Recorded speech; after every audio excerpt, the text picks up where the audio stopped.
बिस्मिल्लाहिर्रहमानिर्रहीम अस्सलाम वालेकुम। वेलकम छु तोह बेक फिर सान ये यूट्यूब चैनल पे जन नाव छु कुक विथ अम्बरीन। आज करो अस तोह से शेयर नीजे हम तो aalwo कित पहुंच रनान। वीडियो स्टार्ट करने ब्रो अगर तो यह चैनल पे नई छु चैनल कर सब्सक्राइब वीडियो वो अंदस ताम।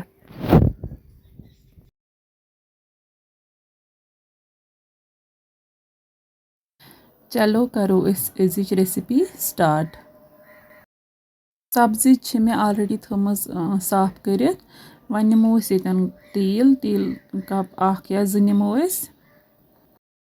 तेल युथु गरम गि अत मज त्रो गंड फुल अख तेल ये गरम गोमुत अत मज करो वो गंड फुल अख ऐड यह करोन असल पवन फ्राई गंड फुल गंड गो फ्राई असल पवन अत मज करो बीन्स तो aalwo ऐड तो यम त करोक वो फ्राई।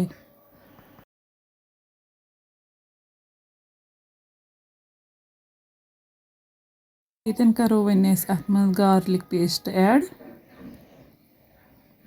बे करोस क्या मसाल ऐड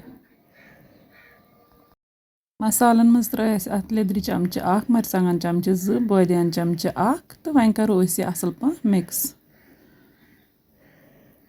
अस तोत मिक्स कर योताम अत मसाल यी असल पन बुजन। मसालन दुत मुशक अत द्राव अत आव असल पन आव यह गो यह फ्राई वन करो यन अत आब ऐड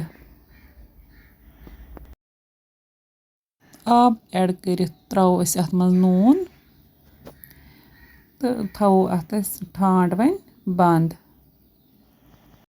20 मिनट पत करो अमुक ढक्कन वन यल तो सोन सब्जी यह गमज तैयार।